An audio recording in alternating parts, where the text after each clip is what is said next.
નમસ્તે દર્શક મિત્રો, સાંપ્રત ઘટનાઓ પર આધારિત કાર્યક્રમ આપણા મુદ્દા આપણી વાતમાં હું નિશિત જોશી આપનું સ્વાગત કરું છું.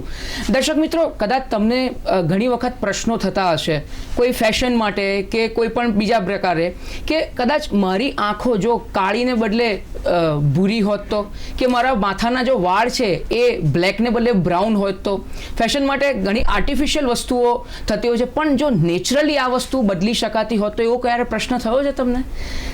કદાચ તે વખતે એવું લાગતું હશે કે આ અશક્ય વસ્તુ છે, પણ હવે એ વસ્તુ શક્ય બનશે. અને આના વિશે જ આજે આપણે ચર્ચા કરવાના છે. આજે ખૂબ જ રસપ્રદ વિષય ઉપર ચર્ચા કરવાના છે. મારા માટે પણ એક આજે નવો વિષય છે, કારણ કે સાયન્સ બેઝ કોઈ પણ વિષયની ચર્ચા માટે આજે મારો પહેલો દિવસ છે.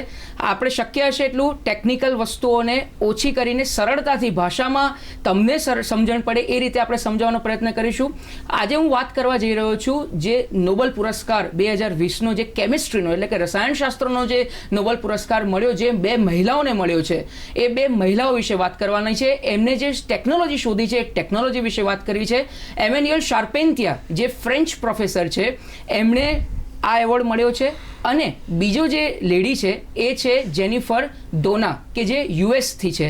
આ બંને મહિલાઓને જીન એડિટિંગ ટૂલ માટે આ જે છે એવોર્ડ છે, નોબેલ પ્રાઇઝ એવોર્ડ મળેલો છે. નોબેલ પ્રાઇઝ એવોર્ડની થોડીક વાત કરી દઉં તો 1901થી જે આલ્ફ્રેડ નોબેલ હતા એમના માનમાં આ નોબેલ પ્રાઇઝ આપવામાં આવે છે. એમની પોતાની તમામ સંપત્તિ એમણે આ નોબેલ પ્રાઇઝ માટે આપી દીધી હતી. લગભગ 9 કરોડની આસપાસ આ નોબેલ પ્રાઇઝનું કેશ છે એ મળે છે. અને આ 1901થી લઈને મોટાભાગે ફિઝિક્સ, મેડિસિન અને બાયોલોજી, એમાં ઇકોનોમિક્સમાં પણ મળે છે. અને 1969થી માફ કરશો 1969થી અર્થશાસ્ત્રમાં પણ એનું ઇન્ક્લુડ કરવામાં આવ્યું. અને નોબેલ પીસ પ્રાઇઝ પણ આનો છે. એટલે આટલી કેટેગરીમાં નોબેલ પ્રાઇઝ આપવામાં આવે છે. આજે આપણે જે વાત કરવાના છે કે જીન એડિટિંગ ટૂલ શું છે, જીન એડિટિંગ એટલે શું, જીનોમ એટલે શું, એટલે કે આપણા જે શરીરમાં જે જીન્સ છે, જનીન છે, એની પણ વિગતે ચર્ચા કરીશું. આ ચર્ચા કરવા માટે આપણી સાથે 3 મહાનુભાવો 2 સ્ટુડિયોથી અને 1 દિલ્હીથી જોડાયા છે. દર્શક મિત્રો, આપણે એમનો પરિચય મેળવી લઈએ. ત્યારબાદ આપને કોઈ પણ સમસ્યા હોય તો આપણા ટેલિવિઝન સ્ક્રીન ઉપર જે નંબર ફ્લેશ થઈ રહ્યો છે એ નંબર પર ડાયલ કરીને આપ પ્રશ્ન પૂછી શકો છો. એ નંબર છે 26853814 અને 26853816. તો આપણા દર્શક મિત્રો, આપણા જે મહેમાન છે એમનો પરિચય મેળવી લઈએ. દર્શક મિત્રો, આપણી સાથે છે ડૉક્ટર માધવી જોશી. તેઓ ગુજરાત બાયોટેકનોલોજી રિસર્ચ સેન્ટરના જોઈન્ટ ડિરેક્ટર છે. માધવી મેમ, આપનું ખૂબ જ સ્વાગત છે. અને દર્શક મિત્રો, જે બીજા મહેમાન છે ડૉક્ટર હર્ષ શેઠ. હર્ષભાઈ, આપનું પણ સ્વાગત છે. ડૉક્ટર હર્ષનું પરિચય આપી દઉં તો એ એસોસિએટ પ્રોફેસર છે ઇન્સ્ટિટ્યૂટ ઓફ હ્યુમન જીનેટિક્સમાં. અને આ બંને મહેમાનોનું સ્વાગત છે. દર્શક મિત્રો, ત્રીજા જે મહેમાન છે એ દિલ્હીથી જોડાયા છે આપણી સાથે. એ છે દેવજ્યોતિ ચક્રવર્તી. એ જે વ્યક્તિત્વ છે, ચક્રવર્તી સાહેબ, પહેલે તો આપકા સ્વાગત છે. ચક્રવર્તી સાહેબનો જો પરિચય આપું તમને તો જે કોરોના માટેનો જે ફેલુદા ટેસ્ટ છે એ ફેલુદા ટેસ્ટના સંશોધક આપણી સાથે ખુદ આજે ચર્ચા કરવા માટે ઉપસ્થિત છે. આપ ત્રણેય મહેમાનોનો દૂરદર્શનના આ કાર્યક્રમમાં સ્વાગત કરું છું. તો આ બંને મહેમાનો સાથે ચર્ચાનો દોર શરૂ કરી એ પહેલાં જે આ નોબેલ પ્રાઇઝ જે કેમિસ્ટ્રીમાં મળ્યું છે દર્શક મિત્રો, એ અંગે તૈયાર કરેલો આ એક રિપોર્ટ, એની પર એક નજર કરી લઈએ.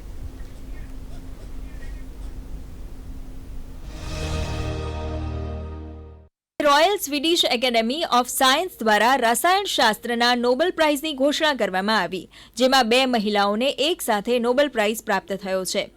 જીનોમ એડિટિંગની પદ્ધતિ માટે ઇમેન્યુઅલ શાર્પેન્તિયા અને જેનિફર ડોનાને 2020નો કેમિસ્ટ્રીનો નોબેલ પુરસ્કાર જાહેર કરવામાં આવ્યો છે. આવો જાણીએ શા માટે આ શોધ મહત્વની છે. આપણે સૌ જાણીએ છીએ કે જીનેટિક્સ એ કોઈ પણ પ્રાણી કે વનસ્પતિ કે જીવાણુઓના રંગ, રૂપ, આકાર અને અન્ય ગુણધર્મોનું નિર્ધારણ કરે છે. ક્યારેક આ જીનના કોડમાં ખામી પણ રહી જતી હોય છે. શું આપણે એ ખામીને દૂર કરી શકીએ તો? જીનોમની લાંબી શૃંખલા કોઈ કાતરની જેમ કાપી ભૂલને સુધારી શકાય તો? બસ આવું જ સંશોધન ઇમેન્યુઅલ અને જેનિફરે કર્યું છે. CRISPR-Cas9 નામની જેનેટિક કાતરથી પ્રાણી, જીવાણુ અને વનસ્પતિના ડીએનએમાં બદલાવ કરી શકાય છે. 1968માં જન્મેલા ફ્રેન્ચ વિજ્ઞાની ઇમેન્યુઅલ શાર્પેન્તિયે સ્ટ્રેપ્ટોકોકસ પાયોજીન્સ નામના બેક્ટેરિયા પર શોધ કરતી વખતે જોયું કે બેક્ટેરિયાની અંદર એક પ્રાકૃતિક રોગ પ્રતિરોધક વ્યવસ્થા છે જે તેના પર હુમલો કરતા વાયરસના ડીએનએને તોડી નાખે છે. CRISPR-Cas નામની આ વ્યવસ્થાની જાણકારી 2011માં પ્રકાશિત કર્યા બાદ ઇમેન્યુઅલે અમેરિકન બાયોકેમિસ્ટ જેનિફર દોના સાથે કામ શરૂ કર્યું. બંને સાથે મળીને બેક્ટેરિયામાં રહેતી વ્યવસ્થાનો અભ્યાસ કરી તેવી જ ક્ષમતા ધરાવતી વ્યવસ્થા પ્રયોગશાળામાં વિકસિત કરી. સમજી લો કે એક કાતરની જેમ તે જીનોમના ટુકડા કરી શકે છે. તેમણે એટલી ચોકસાઈપૂર્વક સંશોધન કર્યું કે ડીએનએની અંદરનો કોઈ ચોક્કસ ભાગ ઓળખીને તેટલો જ ભાગ હટાવી શકાય. તેમની આ શોધથી જેનેટિક્સના નવા યુગનો પ્રારંભ થયો છે. આ શોધથી એવા પાક ઉગાડી શકાય છે જે દુકાળ અને જીવાતો સામે ટકી શકે. કેન્સર જેવા રોગોનો ઇલાજ પણ આ શોધથી સરળ બનશે તેવું માનવામાં આવી રહ્યું છે. વિજ્ઞાનને એક નવી દિશા આપવા બદલ અને જીવનની સમજના નવા યુગનો પ્રારંભ કરવા બદલ બંને મહિલાઓને વર્ષ 2020નો કેમિસ્ટ્રીનો નોબેલ પુરસ્કાર અપાયો છે. તો માધવીજી, જેમ આપણે આ રિપોર્ટમાં જોયું, આપણે ચર્ચાની શરૂઆત કરીશું, પણ એ પહેલાં એક બેસિક નોલેજ જે છે એના વિશે આપણા દર્શકોને થોડીક માહિતી આપીએ. આપણે આ જીન્સ અને જીનોમને એની વાતો કરીએ છીએ, તો જીન એટલે શું, એટલે કે જીન્સ એટલે શું? તમને સાદી ભાષામાં સમજાવું કે જેવી રીતે કોઈ પણ સજીવ છે તો એ સજીવને પોતાનું જીવન ચલાવવા માટે કે એનું સંચાલન કરવા માટે એના અંદર એક પૂર્વ નિર્ધારિત પ્રોગ્રામિંગ કરેલું છે. બરાબર છે. અને એને આપણે એમ સાદી ભાષામાં કહીએ કે જેવી રીતે કુંડળી છે, જેમ આપણે કમ્પ્યુટરની ભાષા છે એ 0101થી આખું એમનું પ્રોગ્રામિંગ થતું હોય છે, એવી જ રીતે જે જનીનિક તત્વ છે એ એક આખું સંચાલક બળ છે. અને એ જે જનીન તત્વ ડીએનએ, જેને આપણે સાદી ભાષામાં કહીએ, અમુક વાયરસમાં એ આરએનએના સ્વરૂપમાં પણ હોય છે.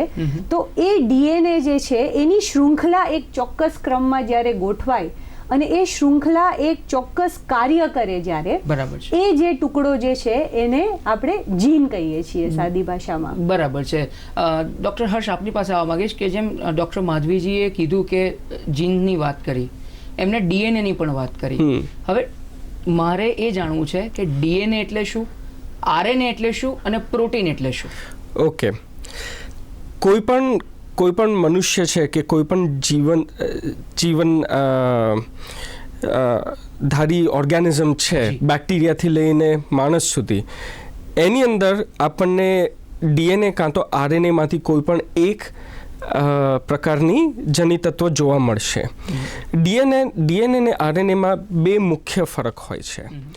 ડીએનએ બન્યું હોય છે ડબલ સ્ટ્રેન્ડથી, મતલબ આપણે અગર નિસરણી જોઈએ તો એક ઉપર જાય છે ને એક નીચે આવે છે. આપના ટેલિવિઝન સ્ક્રીન ઉપર આપણા દર્શકોને આપ સમજાવી શકો છો કઈ રીતે? તો આ જે દર્શકો જુએ છે એ ડીએનએ છે, જેની અંદર એક સ્ટ્રેન્ડ ઉપરની બાજુ જાય છે, બીજો નીચેની બાજુ જાય છે. આ જે અત્યારે દર્શક જુએ છે એને આપણે ક્રોમોઝોમ કહીએ છીએ, ને આ જે અત્યારે ખુલ્યું છે એ આપણું ડીએનએ છે. બરાબર છે. હવે જ્યારે ડીએનએને પ્રોટીન બનાવવાનું હોય, પ્રોટીન એટલે આપણા વાળ, આપણી ચામડી, એસેન્શિયલી આપણે પોતે ડીએનએ અને લિપિડથી બન્યા છે. તો પ્રોટીનને બનવા માટે ડીએનએ બનાવે છે આરએનએ. આરએનએ એ સિંગલ સ્ટ્રેન્ડર્ડ છે, ડીએનએ ડબલ સ્ટ્રેન્ડર્ડ છે, ને આરએનએ પરથી આપણે પ્રોટીન બને છે. બરાબર. ડીએનએનું આખું નામ શું કહી શકું? એને કહેવાય છે ડીઓક્સી રાઇબોન્યુક્લિક એસિડ. અને આરએનએ એટલે રાઇબોન્યુક્લિક એસિડ. જી, બરાબર છે. અને ડીએનએ આરએનએ વચ્ચે જે એટલે પ્રોટીન જે છે એ વચ્ચે મીડિયેટરની ભૂમિકા આરએનએ ભજવે છે. સાચી વાત છે. જી, બરાબર છે. આપ જોઈ શકો છો દર્શક મિત્રો, જો આપ ડૉક્ટર હર્ષ સમજાવી શકો આ વસ્તુ. શું તમે આની અંદર જુઓ છો કે ડીએનએ અને આરએનએ બંને 4 અક્ષરોથી બન્યા છે. ડીએનએમાં આવે છે એ, જી, સી અને ટી. અને તમે જુઓ છો કે ડીએનએના 2 સ્ટ્રેન્ડ છે, એક જાય છે ઉપરની બાજુ, બીજું આવે છે નીચેની બાજુ. જ્યારે કે આરએનએ છે એ પણ 4 અક્ષરોથી બન્યું છે, પણ એની અંદર એ, જી, સી અને યુ છે. ટીના બદલે યુ હોય છે અને એ ખાલી એક જ સ્ટ્રેન્ડથી બનેલું હોય છે. જી. અને આપણે આપણા શરીરની અંદર ડીએનએ કોડ કરે છે આરએનએને, ને આરએનએ બનાવે છે પ્રોટીન. બરાબર છે. જ્યારે કે આપણે કોરોના વાયરસ છે કે બાકી ઘણા બધા પ્રકારના બેક્ટેરિયા કે વાયરસીસ હોય છે એ આરએનએ વાયરસીસ હોય છે. બરાબર છે. તો દર્શક મિત્રો, આપણે જોયું કે ડીએનએ અને આરએનએનો જે વચ્ચેનો જે જે ભેદ છે, જે તફાવત છે, એ ડૉક્ટર હર્ષે બહુ વિગતપૂર્વક સમજાવ્યો. મેડમ, હું આપની પાસે આવવા માગીશ કે જે ડીએનએની જે વાત કરે છે, તો એમાં એવું કહેવાય છે કે માહિતીનો સંગ્રહ કરનારું એક સેલ છે. તો એના વિશે થોડું વિગતે આપ જો સમજાવી શકો, કારણ કે આપણા પૂર્વજોની જે પણ લાક્ષણિકતાઓ કે વિશિષ્ટતાઓ છે એ જ આપણે કે આની આગળની પેઢીમાં આવતી હોય છે. તો એના વિશે થોડીક વાત કરો. સો આ બહુ જ એક ઇન્ટરેસ્ટિંગ ક્વેશ્ચન તમે પૂછ્યો છે નિશિતભાઈ. અને ડીએનએની જો તમને વાત કરું તો એની ખૂબી એવી છે કે ડીએનએ માત્ર 4 જ અક્ષરનું બનેલું છે, જેવી રીતે ડૉક્ટર હર્ષે કહ્યું કે A, T, G અને C. પણ આ 4 અક્ષર જ્યારે અલગ અલગ શૃંખલામાં ગોઠવાય તો એક સામાન્ય તમને કહું કે અત્યારે બહુ જ લાઈવ છે કોરોના વાયરસ, એમાં આરએનએ હોય છે, તો એ માત્ર 29-30 હજાર જેટલા ન્યુક્લિયોટાઇડની શૃંખલાથી આપણને હચમચાવી દે છે. ન્યુક્લિયોટાઇડ એટલે એક એ જે છે એને આપણે ન્યુક્લિયોટાઇડ કહીએ, A, T, G, C. તો એવી રીતે જ્યારે 30,000 nucleotide A, T, G, U વાયરસના કેસમાં ભેગા થાય તો એ બધા ભેગા થઈને એક વાયરસ બનાવે. એવી રીતે તમારે એક બેક્ટેરિયા જો સર્જન કરવું હોય કે તમારે બેક્ટેરિયાને સમજવું હોય તો જે નરી આંખે આપણને નથી દેખાઈ શકતું એવું બેક્ટેરિયા બનાવવા માટે લગભગ 4 MB મિલિયન બેઝ પેર એટલે 40 લાખ 20 લાખથી 50 લાખ સુધીના જ્યારે ન્યુક્લિયોટાઇડ ભેગા થાય ત્યારે એક બેક્ટેરિયા બને છે. અને જો તમે મોસ્ટ કોમ્પ્લેક્સ માણસની વાત કરો તો 3.5 crore A, T, G, C એક ચોક્કસ ક્રમમાં જ્યારે ગોઠવાય ત્યારે એક માણસનું જીનોમ બને છે. બરાબર છે. તો આ જે છે એ કોમ્પ્લેક્સિટી છે જે મેં સરળતાથી દર્શક મિત્રોને સમજાવવાની કોશિશ કરી. જી, બરાબર છે. હવે આપણે જે નોબેલ પ્રાઇઝ મળ્યું છે એના વિશે થોડીક વાત કરીએ કે જે આ નોબેલ પ્રાઇઝ શેના માટે મળ્યું છે. મેં થોડું ઇન્ટ્રોડક્શનમાં બ્રીફિંગ આપ્યું, પણ આપ થોડું વિગતે સમજાવો કે આ શું કામગીરી હતી જેથી એમને આ રીતે નોબેલ પ્રાઇઝથી સન્માનિત કરવામાં આવ્યા હતા. સો આ જે નોબેલ પ્રાઇઝ છે એનું એક બહુ જ ખાસ મહત્વ છે આખા માણસ જાતમાં. જેમ આપણે કહીએ કે માણસે અગ્નિ શોધ્યો તો એ એક બહુ જ ઇમ્પોર્ટન્ટ શોધ હતી માણસ જાતના ઇવોલ્યુશન માટે. એવી રીતે આ જે નોબેલ પ્રાઇઝ મળ્યું છે પ્રોફેસર જેનિફર અને એમને, તો એમની જે શોધ છે એ ડીએનએને એક ચોક્કસ જગ્યાએથી, સાદી ભાષામાં કહું તો જેવું આપણે પ્રોગ્રામમાં સમજાવ્યું કે એ એક કાતર છે, અમે એમ કહીએ મોલિક્યુલર સીઝર્સ છે, તો એક ચોક્કસ જગ્યાએથી કાપી અને ત્યાં એક બીજો ચોક્કસ શૃંખલા તમે મૂકી શકો, એટલે કે તમે એડિટ કરી શકો. તમે કમ્પ્યુટરમાં કશું ટાઈપ કરતા હોય વર્ડમાં અને તમને એક રેડ બાર દેખાય કે આમાં એક એરર આવી ગઈ, તો તમે એને કરેક્ટ કરી શકો છો પાછા જઈને. એવી જ રીતે આ ડીએનએ ની શૃંખલામાં કંઈ એરર હોય તો એ એરરને તમે એડિટ કરી શકો છો. એ જે છે એ કામ ક્રિસ્પર નામનું એક પ્રોટીન છે જે એની સાથે એક બીજા આરએનએ ના એક સંકુલથી બનાવે છે. તો એ એમણે એસ્ટાબ્લિશ કર્યું છે અને એના માટે આ નોબેલ પ્રાઇઝ એમને આપ્યું છે. અને એવું કહેવાય છે કે આ એક રિવોલ્યુશનરી બાયોલોજિકલ સાયન્સમાં એક રિવોલ્યુશનરી શોધ છે જેનાથી આપણે એક આખો નવો જ આયામ ઊભો કરી શકીશું વિશ્વમાં. બરાબર છે. એટલે દર્શક મિત્રો, જો હું એમની જ વાતને આગળ વધારું તો સપોઝ માની લો કે કોઈ એક ફળ છે એ અમુક જગ્યાએથી સડી ગયું છે, તો એટલો ભાગ કટ કરી દઈને પછી આખું ફળ ઓકે થઈ જાય છે. એવી જ રીતે કોઈ મશીનનો ગાડીનો પાર્ટ છે એ બગડી ગયો છે, તો એ ગાડીનો પાર્ટ કાઢીને નવો પાર્ટ લગાવવામાં આવે છે. એટલે આમાં શું થઈ શકે? ઇન્સર્ટ પણ થઈ શકે, ડિલીટ પણ થઈ શકે, મોડિફાઈ પણ થઈ શકે અને રિપ્લેસ પણ થઈ શકે. આ 4 વસ્તુ જે નવી શોધ થઈ છે એનામાં ઇમ્પ્લિમેન્ટ કરવામાં આવશે. ડૉક્ટર હર્ષ, આપની પાસે હું આવવા માંગીશ. પહેલાં ડૉક્ટર ચક્રવર્તી પાસે જવા માગું છું. ચક્રવર્તી સર, ये जो है, દર્શક મિત્રો હું આપને જણાવી દઉં કે ડૉક્ટર ચક્રવર્તી એ જે ટેસ્ટની સંશોધન કર્યું છે એ ગેમ ચેન્જર સાબિત થશે કોરોના માટે. તો એ જે ફેલુદા ટેસ્ટ છે તો એના વિશે એમની સાથે વાત કરીએ. डॉक्टर चक्रवर्ती जी, ये जो फेलुदा टेस्ट है, पहले तो ये नाम बहुत इंटरेस्टिंग है, फेलुदा टेस्ट. तो आपने ये क्यों रखा और ये किस तरह से उसकी क्या खासियत है, क्या विशेषताएं है?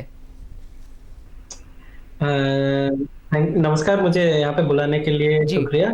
जो फेलुदा टेस्ट है ये एक्चुअली इसका पूरा नाम है FN-Cas9 editor linked uniform detection assay. इसका जो उपयोग करते हैं, इसमें क्या होता है, एक बहुत स्पेसिफिक कैस प्रोटीन लेके हम सार्स कोविड के जो सिग्नेचर आरएनए है उसको ढूंढ रहे हैं और फिर उसको देख रहे हैं पेपर स्ट्रिप के ऊपर एक लाइन की तरीके से, जैसे प्रेगनेंसी स्ट्रिप होता है जी, वैसे ही एक डिटेक्शन हमें देखने को मिलता है। तो इसका प्रिंसिपल CRISPR-Cas9 प्रिंसिपल है, जिसमें अभी चर्चा हो रहा है, नोबेल प्राइज भी मिला है। इसका नाम हमने इसलिए फेलुदा रखा है क्योंकि इस तरीके का और 2 टेक्नोलॉजीज है जिसका नाम जो बाहर से है, एक MIT में यूएस में और दूसरा यूनिवर्सिटी ऑफ कैलिफोर्निया बर्कली में, जिसको एक्चुअली जो बर्कली वाला ग्रुप है जिसने आविष्कार किया है वो उसमें जेनिफर डूडना भी है, उनको नोबेल प्राइज मिला है। और इन्होंने इनका टेक्नोलॉजी का नाम रखा है डिटेक्टर और शर्लॉक, जो विदेशी डिटेक्टिव बोल सकते हैं।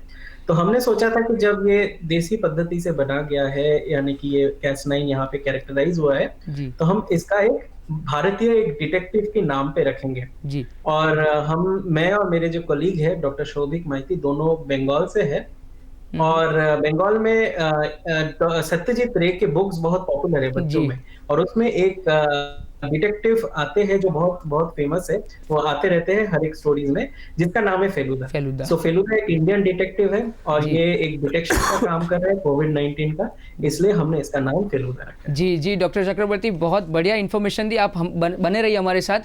દર્શક મિત્રો, એક કોલ આપણી સાથે આવ્યો છે ભાવનગરથી, કલ્પેશભાઈ એ વાત કરવા માંગે છે, એમની સાથે વાત કરીએ। હેલો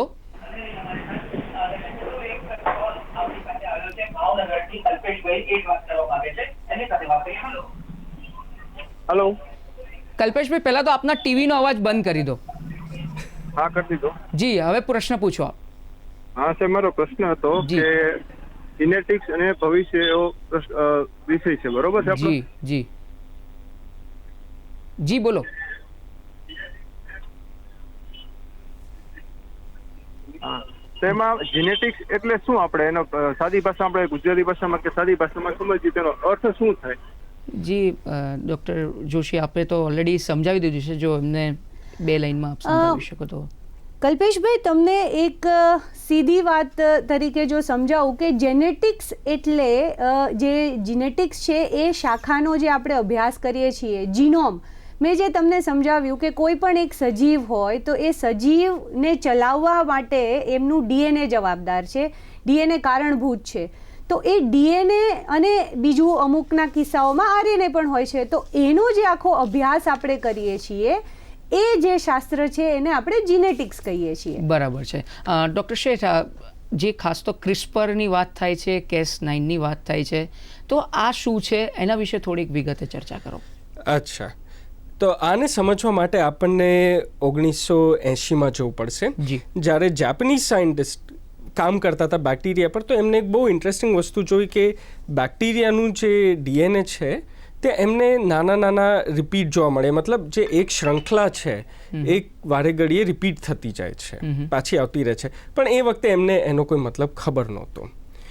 એના પછી 2000ના વર્ષની અંદર જોવામાં આવ્યું કે જેવી રીતે આપણા શરીરની પણ ઇમ્યુન સિસ્ટમ છે, આપણને કોઈ પણ રોગ લાગે છે તો આપણે એને ફાઇટ કરી શકીએ છીએ, એવી રીતે બેક્ટેરિયા પણ કરી શકે છે, બેક્ટેરિયાની પણ ઇમ્યુન સિસ્ટમ છે ને એ ઇમ્યુન સિસ્ટમ આ જે શ્રૃંખલા જે વારે ઘડીએ રિપીટ થાય છે એના લીધે આવે છે કે આપણે સમજીએ કે જ્યારે બેક્ટેરિયા ઉપર વાયરસ હાવી થયો તો વાયરસ પોતાનો અંદર આરએનએ નાખે છે, તો જે આ Cas9 પ્રોટીન છે એ આવે છે, એ જે વાયરસની શ્રૃંખલા છે એમાંથી એક કોપી કાઢે છે અને બેક્ટેરિયાના ડીએનએમાં એને જોડી દે છે। એટલે જ્યારે કે વાયરસ પાછું હાવી થાય બેક્ટેરિયા પર તો એના ડીએનએની અંદર ઓલરેડી ઇન્ફોર્મેશન છે કે મને આની ખબર છે કે આ મારા માટે હાનિકારક છે, મને આને ફાઇટ કરવાનું છે। બરાબર છે। તો ત્યાંથી આ જે રેપેટેટિવ શ્રૃંખલા છે એને ક્રિસ્પર કહેવાય છે। બરાબર છે। અને જે પ્રોટીન જે વાયરસના ડીએનએને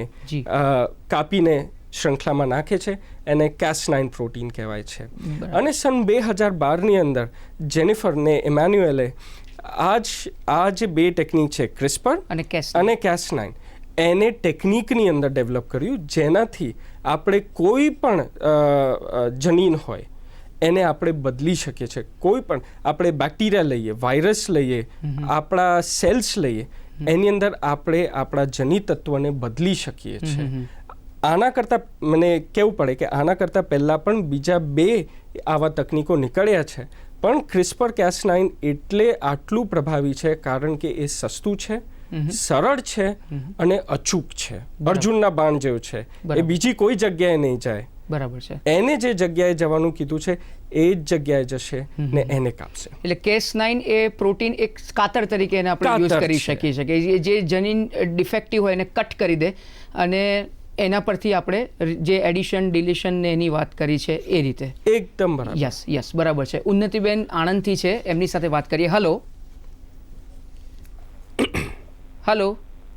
હલો. હા ઉન્નતિબેન, આપનો પ્રશ્ન જણાવો. હા, મારો પ્રશ્ન એ છે કે જેમ કે જીનોમ એડિટિંગની ટેકનિક છે, બરાબર, એમાં ચેન્જીસ આવેલા છે અને જે ઇન્વેન્શન થયું છે, જી, તો એમાંથી હમણાં કેન્સર જે વધારે છે, કેન્સરના, બરાબર છે, તો એમાં બી જીનોમમાં ચેન્જીસ કે મ્યુટેશન જ આવ્યું હશે, બરાબર છે. જી, તો આઈ થિંક એનાથી જીનોમ એડિટિંગથી શું એ ટ્રીટમેન્ટ થઈ શકે એમ? જી ડૉક્ટર જોશી, આપ શું કહેશો? સો આપનો પ્રશ્ન જે છે એ એકદમ સાચી દિશામાં છે અને જ્યારે આપણે કોઈ પણ જીનોમ એડિટિંગની વાત કરીએ છીએ તો એવું કહેવાય છે કે બધું આપણે લખાયેલું જ છે. સો એવી રીતે અમુક જનીનો એવા છે, જેમ કે બ્રેસ્ટ કેન્સર માટે કહીએ તો બ્રાકા નામના જીન હોય છે, જેની અંદર કોઈ મ્યુટેશન થાય તો સ્તન કેન્સર થવાનું કે ઓવેરીનું કેન્સર થવાની શક્યતાઓ બહુ વધી જાય છે. તો એ જો જનીનો તમે જન્મ વખતે અથવા જન્મની પહેલાં જો તમે જાણી શકો અને એને તમે ક્રિસ્પરથી એડિટિંગ કરી અને એને તમે સુધારી શકો, એ चौक्कस पॉसिबल है. बराबर है. डॉक्टर चक्रवर्ती, आपके पास आना चाहूँगा कि ये जो फेलुदा टेस्ट है उसकी एक्यूरेसी और सेंसिटिविटी के बारे में आप कुछ बताइए. जरूर. सो इसका जो कमर्शियल लॉन्च होगा, अभी तक जो कंपनी है उसमें टाटा मेडिकल एंड डायग्नोस्टिक्स इसको आगे बढ़ा रहे हैं. तो जो डीसी, उनको DCGI यानी कि drug controller general of India का क्लियरेंस मिला है और ये थर्ड पार्टी इवेलुएशन में इनका 96% सेंसिटिविटी और 98% स्पेसिफिसिटी इसका मिला है. इसका गोल्ड स्टैंडर्ड टेस्ट जो QRT PCR है उसके साथ कंपैरिजन में. ઠીક છે. એક દર્શક મિત્ર આપણી સાથે જોડાયા છે પોરબંદરથી, હીરાભાઈ, એમની સાથે વાત કરીએ. હેલો. હા બેનજી, હું એવું કહેવા માંગુ છું કે મેં એવું કંઈક વાંચેલું છે કે જે ડીએનએ છે, ડીએનએ થી આપણે એવું સાબિત કરી શકીએ, માની શકીએ અને વૈજ્ઞાનિક ઢબે સાબિત કરી શકીએ કે કયા લોકો છે તે કયા વિસ્તારના રહેવાસી છે. ચાલ્યો કે ભારતની અંદરમાં જે કોમ્યુનિટીઝ છે તો એ ભારત બારોબારના છે, ગુજરાત બારોબારના છે, કયા એરિયાના છે, એવું ડીએનએ થી આપણે જાણી શકીએ. તો આ વાત ખરી છે કે ખોટી? જી ડૉક્ટર શેઠ, શું કહેશો? હા, આપણા જની તત્વ એક રીતે બતાવે છે કે આપણે ક્યાંથી આવ્યા છે.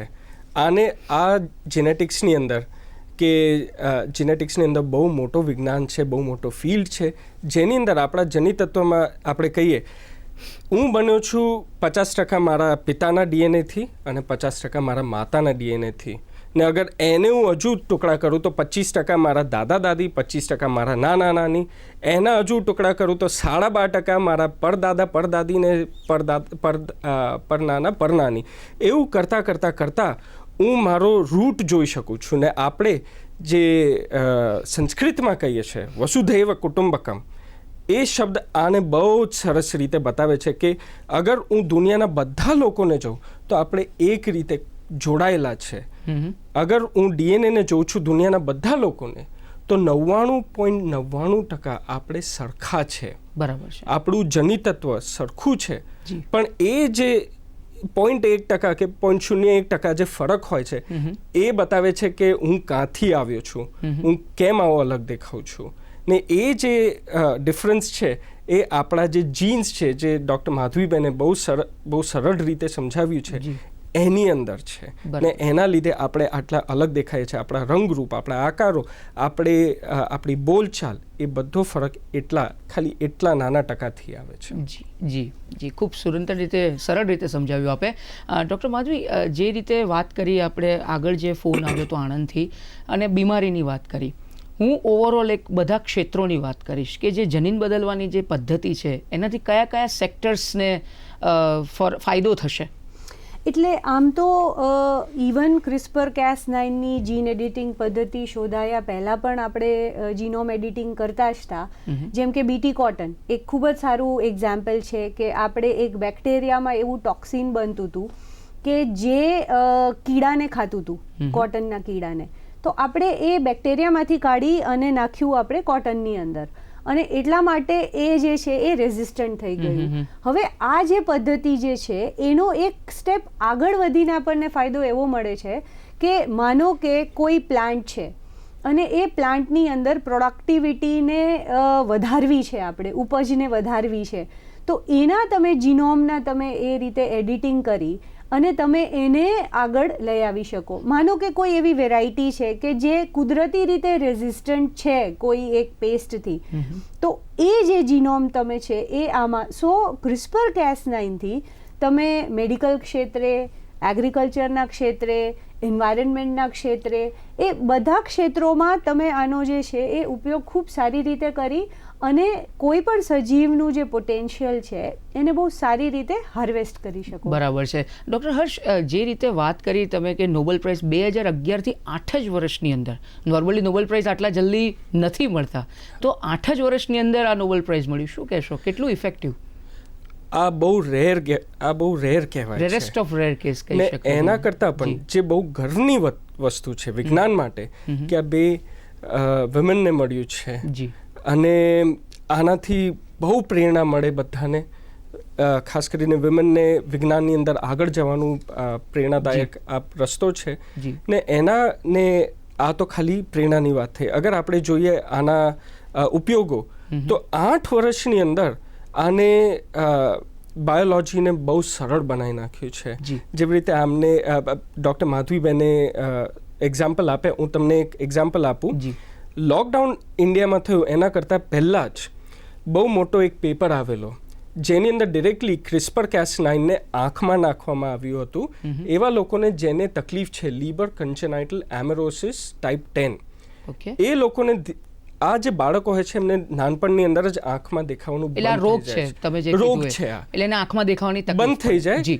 એ જે આ લાઇટ આવે છે એ લાઇટને એ પરસેપ્ટ નથી કરી શકતું, એને સેન્સ નથી કરી શકતું. તો જ્યારે આ CRISPR-Cas9 નાખ્યું ને જે એના જનિતત્વમાં તકલીફ હતી એને સુધારો આવ્યો ને અત્યારે આનો મોટો ટ્રાયલ ચાલે છે કે આ કેટલું સેફ છે. ને અગર આપણે આ કરી શકીએ છીએ તો એવે રોગો માટે આપણને આવતી પેઢી સુધી રાહ નથી જોવાની જરૂરત. જે દર્દી છે આપણે એની અંદર જ સુધારો કરી શકીશું. એટલો મોટો ફરક આવ્યો છે ખાલી 8 વર્ષની અંદર. જી જી, હું એની પર આવું છું પણ ડૉક્ટર ચक्रवर्ती પાસે જવા માંગીશ. चक्रवर्ती सर, आप ये बताइए कि जो ये टेस्ट है फेलुदा टेस्ट, उसमें CRISPR टेक्नोलॉजी का इस्तेमाल कैसे किया आपने? जो फेलुदा टेस्ट है उसका एकदम बैकबोन है CRISPR टेक्नोलॉजी, क्योंकि नॉर्मली जो RT-PCR टेस्ट होता है कोविड-19 के लिए, उसमें DNA में एक प्रोब डाला जाता है, टैकमैन प्रोब होता है. वो टैकमैन प्रोब बाइंड करके वो एक फ्लोरेसेंस देता है जिसको डिटेक्ट करने के लिए बहुत एक्सपेंसिव मशीन चाहिए होता है जिसका नाम है RT-PCR machine, quantitative real time PCR machine. इसमें फेलुदा टेक्नोलॉजी में ये हमने QRT-PCR मशीन को हटा के जो Cas9 प्रोटीन है उसका जो स्पेसिफिसिटी है DNA के लिए उसका इस्तेमाल किया है. तो यहाँ पे Cas9 बन जा रहा है प्रोब, और Cas9 के साथ थोड़ा केमिस्ट्री, पेपर स्ट्रिप केमिस्ट्री यानी Cas9 बायोलॉजी और पेपर स्ट्रिप केमिस्ट्री का मिलावट करके हमने एक visual detection on a paper strip करने का यहाँ पे हमने किया है. और Cas9 है ये एक DNA बाइंडिंग प्रोटीन है, तो नेचुरली अगर इसको कोविड सिग्नेचर का उसको बोल दिया जाए कि आप जाकर कोविड की जो RNA जो सिग्नेचर है उसको ढूंढ लो, तो वो बहुत मतलब करेक्टली जाके वो Cas9 ढूंढता है और फिर एक सिग्नल देता है. जी जी, बहुत ઇન્ફોર્મેશન ઓર ફ્રૂટફુલ ઇન્ફોર્મેશન દી આપને. એક દ્વારકાથી એક કોલર જોડાઈ ગયા છે આપણી સાથે, લખનબેન, એમની સાથે વાત કરીએ. હેલો. હેલો. હા લખનભાઈ, આપનો પ્રશ્ન જણાવો. સર, આપણે ડોક્ટર સાહેબે કીધું ને કે જે બેક્ટેરિયા કે વાયરસ છે એ આરએનએ ધરાવે છે. જી. તો એવું કોઈ બેક્ટેરિયા કે સજીવ ખરો કે આરએનએ અથવા ડીએનએ બંને ધરાવે અથવા ખાલી ડીએનએ ધરાવે? જી. વાયરસ. ડોક્ટર શેઠ શું કહેશો? એવા ખાસા એવા બેક્ટેરિયા છે જેની અંદર ખાલી ડીએનએ છે. એવા ખાસા એવા બેક્ટેરિયા અને વાયરસીસ છે જે ખાલી આરએનએ જેવા છે. મુખ્યની વસ્તુ એ છે કે જે આરએનએવાળા વાયરસીસ હોય છે એને અગર પોતાની કોપી બનાવી હોય તો એ આરએનએમાંથી ડીએનએ કરીને એ જ ડીએનએમાંથી પાછું આરએનએ કન્વર્ટ કરીને પછી વાયરસીસ બનાવે છે. બરાબર. સો ડીએનએ એ જે વચ્ચેનો સ્ટેપ છે એ એને મદદ આપે છે બીજા આરએનએ બનાવવાનું. બરાબર છે. ડૉક્ટર માધવીજી, આપને પૂછવા માંગીશ કે જે આપની સંસ્થા છે એ ક્રિસ્પર ટેકનોલોજીનો ઉપયોગ કેવી રીતે કરે છે? સો GBRC જે છે, ગુજરાત બાયોટેકનોલોજી રિસર્ચ સેન્ટર, એ રાજ્ય સરકારનું એક ડિપાર્ટમેન્ટ ઓફ સાયન્સ એન્ડ ટેકનોલોજીનું એક રિસર્ચ સંસ્થા છે જેના અંદર અમે ક્રિસ્પર ટેકનોલોજીનો ઉપયોગ કરી અને બેક્ટેરિયાની અંદર અમુક જે એન્ઝાઇમ છે એનું એક્સપ્રેશન વધારવા માંગીએ છીએ કે જેનો દવામાં ઉપયોગ થાય છે, જેમ કે સ્ટ્રેપ્ટોકાઇનેસ. એ એક એવી દવા છે જે હાર્ટના પેશન્ટને જનરલી અપાતી હોય છે. તો એક એવું કામ થઈ રહ્યું છે અને આ ઉપરાંત ડેન્ગ્યુ અને બીજા જે આપણા ચેપી રોગો છે એના નિદાન માટેની કિટ વિકસાવવાની દિશામાં સંશોધન કરી રહ્યા છે. બરાબર છે. ડૉક્ટર હર્ષ, આપને પૂછવા માંગીશ કે જે નોર્મલી અમુક વાર એવું કહેવાય છે કે એથિકલ પ્રેક્ટિસ નથી, કારણ કે તમે કુદરતને જે બખ્શ્યું છે તમને એની સાથે તમે છેડછાડ કરો છો. તો આ વિશે આપનું શું માનવું છે અને આને કઈ રીતે આગળ વધારાશે ભવિષ્યમાં? આ બહુ અઘરો વિષય છે, કારણ કે એક વર્ષ પહેલાં ચાઇનામાં આ જ ટેકનોલોજીનો પ્રયોગ થયો હતો. બાળક એક બેબી બનાવ્યું હતું એની અંદર HIVના અગેન્સ્ટ રેઝિસ્ટન્સ માટે, પણ આના અગેન્સ્ટ બહુ મોટો એથિકલ તકલીફ આવી હતી. કાયદાકીય કાર્યવાહી પણ થઈ હતી, જેલમાં પણ એમને પછી લઈ ગયા. તકલીફ એ છે કે હા, તમે જેવી રીતે શો ચાલુ કર્યો કે આંખો ભૂરી હોય તો, વાળ બ્રાઉન હોય તો, પણ આપણને કેમ એવું કરવાની જરૂરત છે? કુદરત જ આટલું મોટું, આપણે જે પણ વેરાયટી જોઈએ છે દુનિયાની અંદર, આટલા ઝાડ, પાંદડા, વાયરસીસ, બેક્ટેરિયા, આપણે પોતે મનુષ્યની અંદર આટલી બધી સરસ વેરાયટી છે, તો આપણે કેમ એ વેરાયટીને ઓછું કરવા માંગીએ છીએ આ ટેકનિકથી? બીજો મોટો પ્રોબ્લેમ એ છે કે તમે જ્યારે આ ટેકનિક વાપરો છો, આપણને એવું લાગે છે કે ખાલી એક જ જગાએ જઈને ચેન્જ કરે છે, કટ કરે છે. પણ ઘણા બધા એવા કિસ્સા થયા છે જ્યાં એક જગાએ નહીં, બહુ બધી અલગ અલગ જગાએ કટ કરી નાખે છે તમારા ડીએનએને. ને અગર જ્યારે આવું થાય તો બાળકમાં તમે કરવા ગયેલા ભૂરી આંખ પણ બહુ બધા અલગ તકલીફો આવી શકે છે, સાઈડ ઇફેક્ટ થઈ શકે છે, ઇફેક્ટ્સ થઈ શકે છે, અને બહુ ખરાબ રીતની આડઅસર પણ થઈ શકે છે. એટલે જ આને આપણે અત્યારે કહીએ સેલ લાઈન, મતલબ ખાલી આપણા સેલ્સને એક નાના ડિશની અંદર મૂકીને આપણે પ્રયોગો અત્યાર સુધી કર્યા છે. બહુ જ ઓછા ટ્રાયલ કર્યા છે જેની અંદર આપણે ડિરેક્ટલી માણસ ઉપર આ પ્રયોગ કરીએ છીએ. બરાબર છે. ડૉક્ટર જોશી, હું 30 સેકન્ડમાં આપની પાસેથી આ જ વિશે આપનો શું અભિપ્રાય છે એના વિશે પૂછવા માંગીશ.